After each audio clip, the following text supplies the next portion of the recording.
Hello, tonight. This is Miss Brenda coming to you with another perspective. I'm going to give you a heads up. I had recorded this topic and it might pop up in another video. I'm not sure, but I'm just giving you heads up warning just in case it does. This particular topic I was talking about, it's about a week and some ago, and it's called vulnerability-based trust. I began to think about a lot of things that is happening like in our society, and trust is such a powerful element, if you will, that sometimes I don't think we take the time to really look at it and really find where we're at in this particular topic. Vulnerability-based trust is one of the key ingredients in any relationship. It doesn't matter what, it doesn't matter who, doesn't matter what it is. Vulnerability-based trust or trust alone, if you don't have that, you don't have anything. And I begin to think about that. It is so powerful, this word trust, that I think because we've heard it all of our lives, we kind of just, I don't want to say we just brush it off, but I think that we just automatically come to a conclusion that you can trust someone and you can just trust them. But that's absolutely not the case. One of the things I found out, this particular book is coming from a Patrick Lencioni, and it is a book that he wrote, really was dealing with workshops and jobs and as an executive leadership skills, if you will. But did an exercise in that particular book and found out that people weren't so quick to trust, even in just regular projects on a job that people were doing together as teams on a particular assignment. People are not so trustworthy. If you look around in our society, and you look at what's going on in the political arena, when you look at relationships today, divorce levels, when you look at school, which children, if you will, my heart goes out to the things that are happening in society today, in our communities, in the lives of individuals, the brutal murders and just horrible acts, just senseless acts that we find people are doing. Well, it says this is so important. It says the key ingredients to building trust. It's not time, but it's courage. It's the courage that we take when we open up ourselves and we're vulnerable to someone else. May it just be a professional relationship on your job, husband and wives before they take that vow and become, a couple, or, your family, your friends, or what have you. It's so important that that element of trust is there, that is genuinely there, and not just for show or for gain, but it's absolutely genuinely there. It says here, when one decides to be vulnerable, which again is trusting someone, he or she exposes himself to someone. They're unafraid to be honest at this point. There is a readiness to invite others in. And then, not knowing whether or not that vulnerability that you're showing, which is another phase of trust, that you'll be respected or that it will be reciprocated. These are the things these were 5, if you will, things that happen when you open yourself up to someone and you give that trust freely. And then it says, if it's not being reciprocated back to you, how can you tell? How are you able to recognize that in another individual when he or she they are not reciprocating that back to you. I have to say, sometimes we can trust and believe what we see coming from another individual, and it not be, the true character of the individual. This is why I'm going to talk about the character traits before we close out in this. It says, a person can exhibit these characteristic traits. How do they demonstrate them? In one's life or behavior. What would it look like?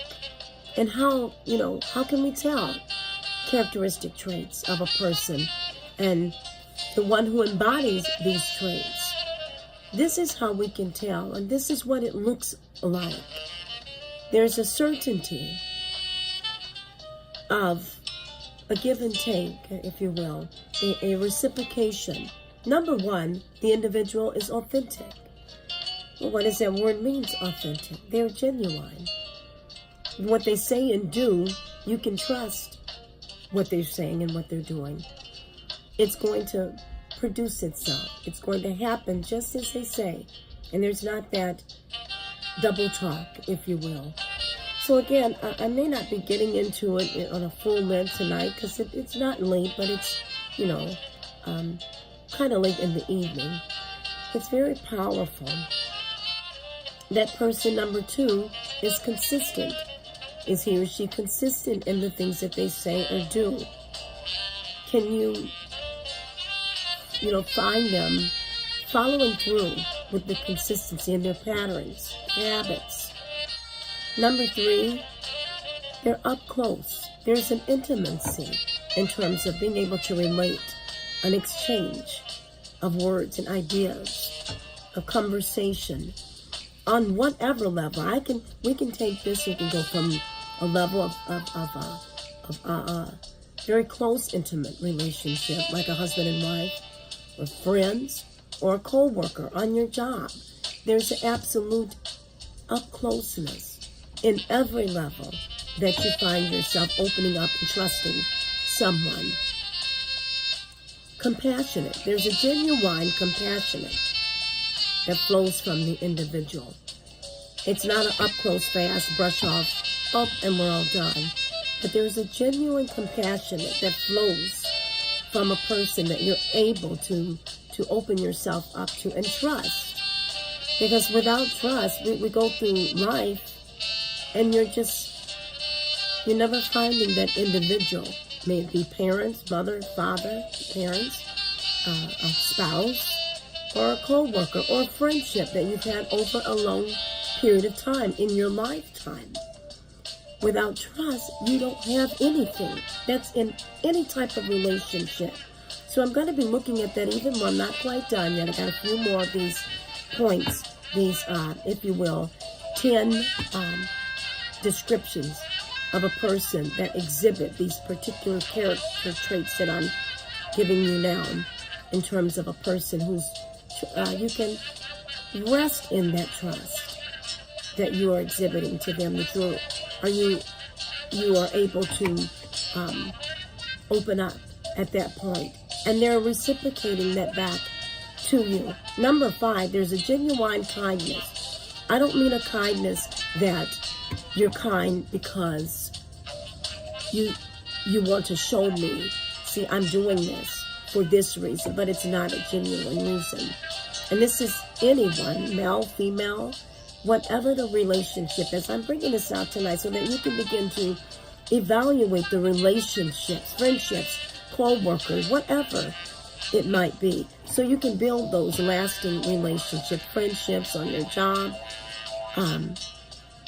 in lifelong relationships. A 6, do they readily connect with you, or is there a push and pull? This is important in any type of relationship.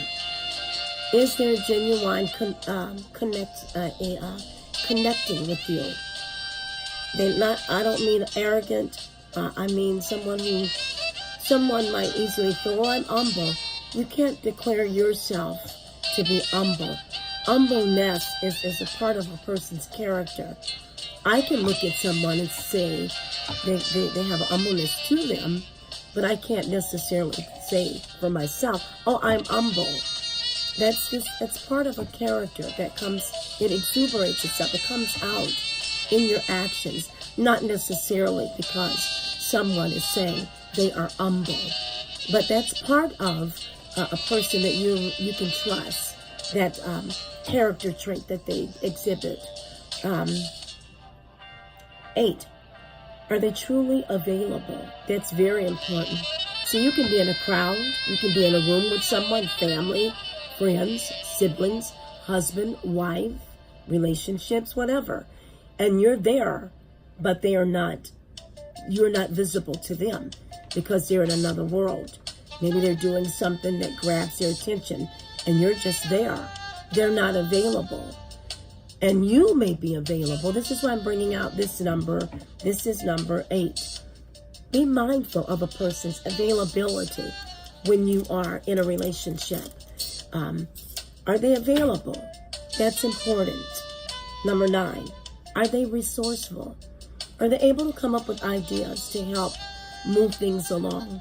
Or are you the one that has to keep pushing ideas to get them to be interested in what you want or the things that you are asking about in terms of activities or what have you? And number 10 in these character traits, are they honest? Are they absolutely honest? You see, we can say we're honest and we're good persons and good character. And I'm bringing all this up, and I'm going to come back again just to get you thinking about the trust that we put in others that may not be worthy of that trust. You know, maybe they haven't shown you the real person, and you are opening up and giving that trust, whereby at the end of the day, when the true character comes out, you have to be careful in who you give your trust to and who you trust. And you have to make sure they are exhibiting that same type of trust. They are reciprocating that back to you, and not just you giving. And finally, I'm going to close that off tonight and just read this particular some little extras here. It says, when you exhibit a positive, life-enriching trait, people are more likely to have faith in you and to place their trust in your words and your actions. It is paramount that that without this, the trust that you will ultimately fail in every type of relationship. It doesn't matter. This trust is paramount. And without it, you will absolutely fail in whatever type of relationship. There has to be an element of genuine trust in the 10 character traits that I just read. I don't mean to we just say it and words come out of our mouth, but our actions follow it. And I don't mean 1 week, 2 weeks. I mean, this is a character that you've built over the years, and people know you by the character that you've built over the years. And it's not hard to tell when a person exhibits this because it follows them. And others, you know, it's a trait, it's a pattern. Another thing I wanted to say is you must be careful. We do have to watch patterns that people have. And if their pattern is as such, then you can be pretty much almost assured that this individual's character is not what they're exhibiting or what they say they are. It says, how does it make you feel? Have you ever thought about trust that you place in others? How about the trust you place in yourself when you're placing your trust in others? Think about that. It says, no matter the aspects in our lives, we must remember this. Trust is always a major factor. It doesn't matter what the situation, what the whole of a matter may be. Trust is a factor. And if it's broken more than once or too many times more than often, then you need to take other measurements. And I want to say that, especially for women, oftentimes in relationships, you might wind up in. We're so easily, we're quick to trust, we're quick to give, and it's okay. You know, the Lord would have us to have patience, to exercise that, and to give an individual the benefit of the doubt in situations, because you don't want to throw away something if it's worth keeping or holding on to, whatever that may be. Friendship, relationship, marriages. You don't want to just rush into a divorce if you can salvage something that is worth repairing. And the Lord would have it that way. But I'm coming back, and I want to talk about that element again of trust. My topic tonight was called a vulnerability-based trust. And I wanted to bring out that word vulnerable before we close out tonight. When you're vulnerable, you're more likely to open up and trust. Therefore, when you've had situations happen in your life, a loved one, a loss, death, or what have you, you must be very careful that out of that vulnerability, that you don't easily open up yourself and trust someone who's not worthy of that, because they can see where you're at in your state of weakness, or your state of vulnerability, and where you're at, especially after you've lost a loved one, maybe mother, father, husbands, or wives, what have you. You want to be very careful and mindful if you're opening up yourself to the wrong individual while you're going through that phase, or you may felt like you were ready to jump back into a relationship, dating, or marriage. And you still may be having some areas that you might need to continue to work on before you open up and give yourself and let your trust be that you would trust someone who's not worthy of that trust. So tonight, this is Miss Brenda with another perspective. Tonight, the perspective is, where are you at when it comes to that word trust? Have you easily given yourself or opened yourself up to someone that's not worthy of that trust? You know, are you a person that others can depend on, that you're trustworthy, that they can trust you in the midst of what information or whatever it is? Can they share their most, maybe situations or vulnerable places in life? Can they talk with you about those things and you not share it with others? Can they trust you on that?